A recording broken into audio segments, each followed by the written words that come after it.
it's just frustrating because it's a different vision of what literature should be. Mm-hmm. I don't believe that literature should be entertainment. I think that and I'm not saying that it should solve the social problems or can solve social problems, but I think that it should change how people think and feel. And I think that it should be uncomfortable and difficult to read a book, and you should have to contend with the ideas that are in the book. And in the U.S., it's more that the novels are entertainment, and so then they're treated as entertainment, which means that they're facetious, they're trivial. I kind of wanted to bring something up.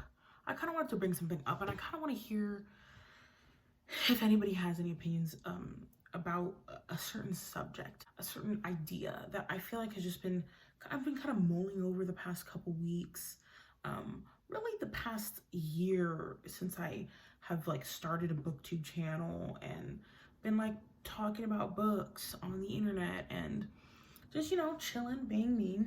So this idea and this notion has really been just kind of swimming in my head, but even more these past couple months, just because I keep kind of stumbling upon more and more real life examples of it, which kind of bother me a little bit. But at the end of the day, we all make our own decisions and our own people and whatever. Book snobbery. One of the first videos that I put out on this channel, and by far to this day my most popular video, was a book where I kind of critiqued Infinite Jest a little bit. And that video was called A Black Girl's Thoughts on Infinite Jest. To this day, it's still, like I said, my most popular video on this channel, and people are still commenting on it and just having discussions on it. If you don't know anything about Infinite Jest, it's known to be a book that is considered difficult to read by a lot of people. It also has a very specific demographic that really enjoys this book, which is primarily white men. I happen to also immensely enjoy this book, and that's why I thought it would be interesting to put my perspective out there, just because I don't know about how many people who look like me that were also reading it, and it happened to be there were a lot, which is one of the things I really enjoyed about putting that video out there and getting so many responses.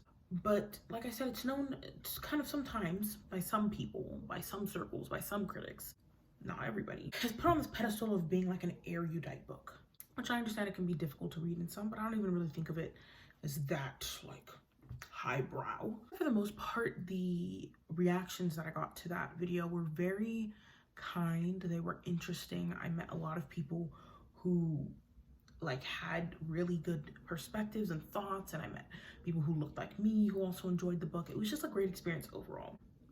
But posting that video didn't come without any flack from a large part of this community that, like I said, are white men who also really like this book and hold it on a very high pedestal. And some people didn't like. That's just the risks you take by going to the internet. Didn't like that I was critiquing this book. A lot of the comments, hate comments that people had left on that video, I didn't even delete them. YouTube just flagged them and they're not visible to the public. Some comments made it through, but not all of them did. And a lot of them I didn't delete any, actually. They're just not visible to the public because they were flagged or whatever. I talked about a book that I really, really loved, and I just decided to critique it in a couple areas, and I had people a lot of this was actually tied in with racism, but I had people literally just, some guy just went on there and called me fat, making fun of my weight. I had grown men at their big age comment just flat out that Black girls aren't smart enough as a demographic to even be reading David Foster Wallace. This is no joke, guys. It's real comments. Well, some people got really up in arms, and I even had someone just flat out, actually recently, because people are still commenting and talking on that video, just call me a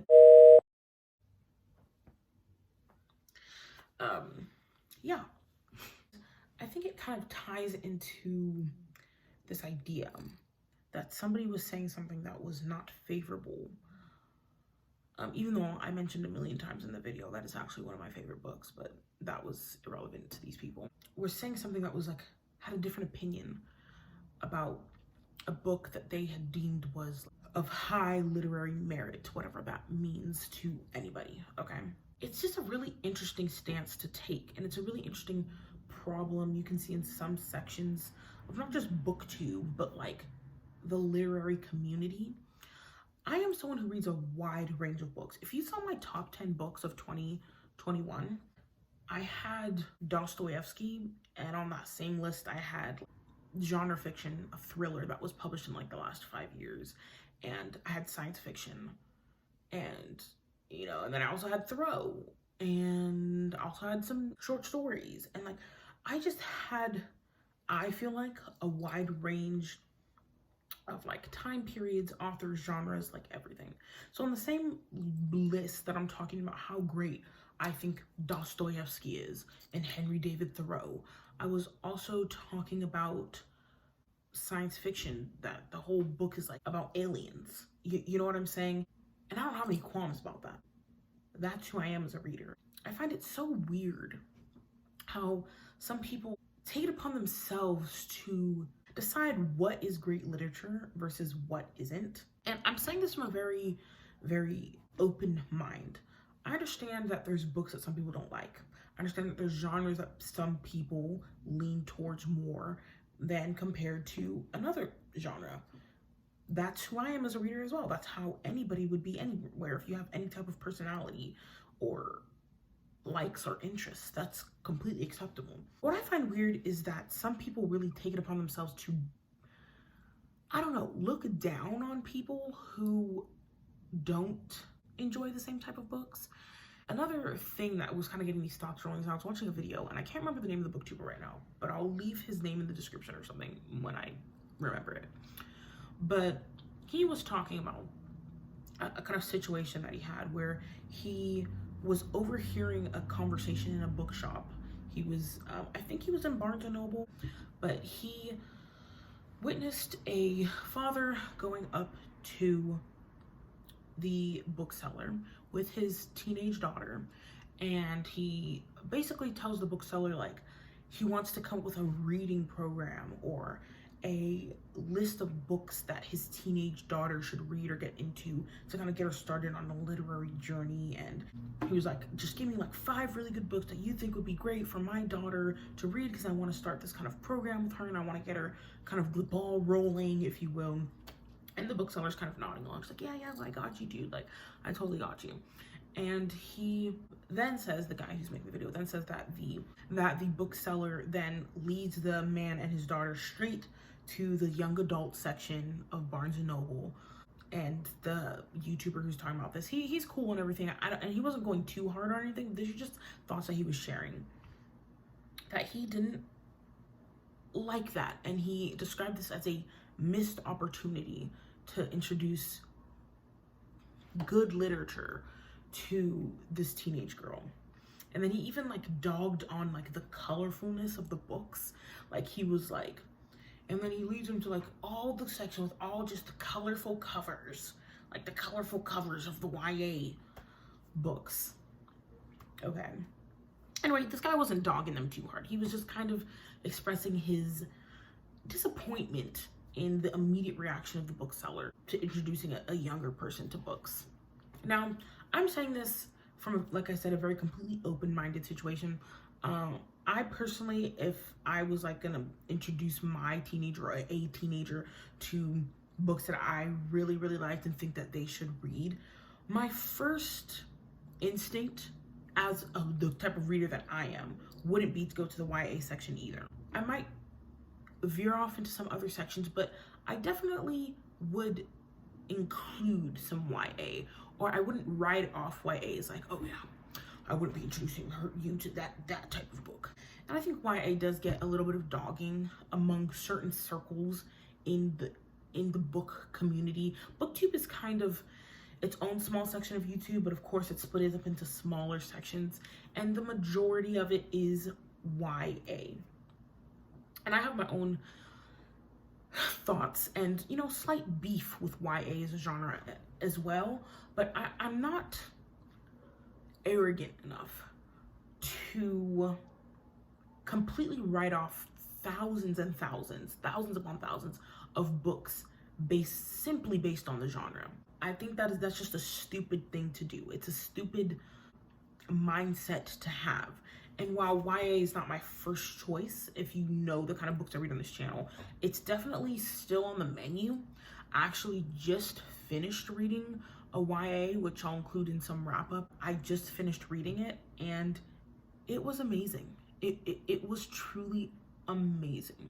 I just don't understand this mindset of feeling like you need to look down on a certain genre, because this sentiment came up once again because I had read a book by an author named Jessie Ball called Snobbery the Deafness.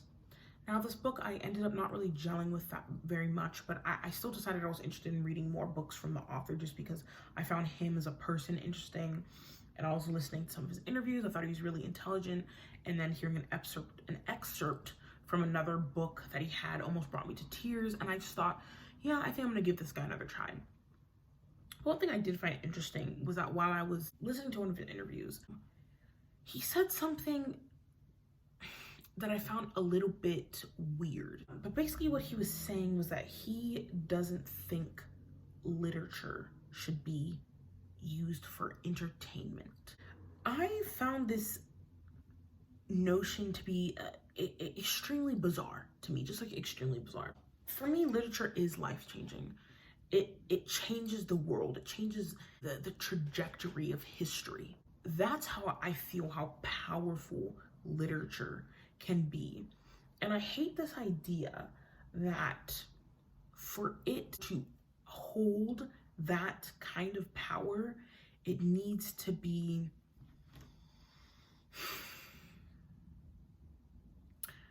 thematically heavy. I think this kind of is in line with these ideas that I was talking about a couple months ago in a video that I made called Pain versus Joy in Literature. And it was about this idea that I was really learning to reject, which was that the sadder or the more painful a book is, like the more impactful and deeper it is. And it was just something that I felt like I caught myself thinking subconsciously, and I really wanted to undo these ideas, because something can be life-changing and change the trajectory of how you see yourself and what you think you can do and how you live your life without being uncomfortable or sad or ripping you apart from the insides. Why can't it come from a positive space as well? Why can't something be so joyful and so immersive that, and so full of joy that it also changes the way you think? Why does that kind of transformation have to come from something that is difficult or makes you uncomfortable? Like Jessie Ball said, why can't you read a book that was so full of joy and so full of adventure and so full of all these great emotions and fun, that is what inspires you to change who you are, or to rethink a certain idea you had, or want to be a writer because of the joy and escapism that you got from something? Why does it have to be from a place of like pain and darkness? And I'm saying all of this from a person who is biased towards stuff that makes me uncomfortable and is dark and is sad. I talked about it in another video that most of my favorite books on this planet like have torn me to shreds, and that's coming from me. So I just hate this idea that people could reject a whole genre, or kind of like this ageism thing, like looking down on something that's written for a younger person, like a genre like YA or children's literature. I think that might be where some of it comes from, this idea that this was written with a younger audience in mind, therefore it is too simple for me. It's not going to reach my level. I find that especially children's literature, it's almost the opposite. Like, how deep and impactful that these kind of stories can be. And so I really hope, just as the book community develops and as we continue, all of course in your own lane, in your own genres, loving what you love as a reader. And if for you that is only a very specific genre and you don't want to read YA, that's fine. I'm not saying everybody has to read a certain genre or not read a certain genre, but I really hope that we can start to reject this idea that you need to talk down to other people about what genres are really important to them, or feel like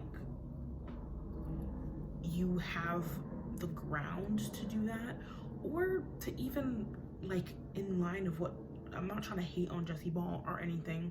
I think he's really interesting. I'm going to continue reading one of his books. I actually just found one at a library book sale and it's on my shelves. And this is not my room, but in my room.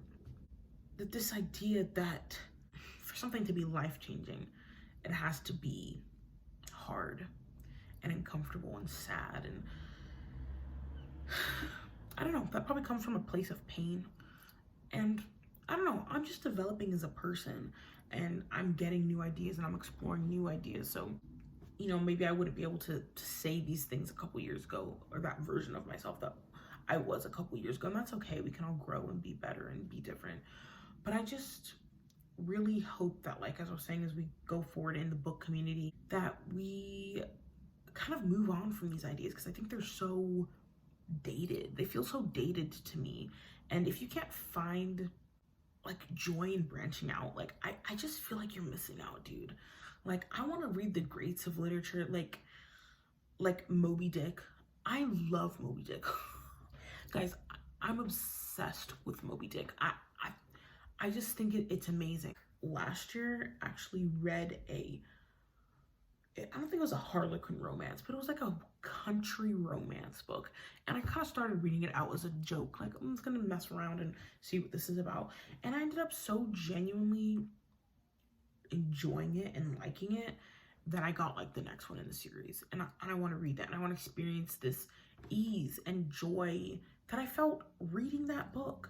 And those kind of moments are just as impactful, even if they may be different from reading these huge, great works of literature, or what people consider to be part of Western literary canon or whatever, like Moby Dick, okay? Or reading big, fancy books like Infinite Jest. I can enjoy Borges and also enjoy, a Peter Pan retelling. And I can simultaneously think that they're both great. And I love that about myself. I love how diverse my reading taste is. I just really want to step back from this idea that only one thing is great, and only one thing can be considered great, and only one genre can be considered great, and only one type of book can be considered great. Because frankly, guys, it's dumb. It's dumb. And I think we gotta move on from that, y'all. We really do. Anyway, that's kind of the thoughts that I had, and they may or may not have been coherent, but as always, happy reading, losers.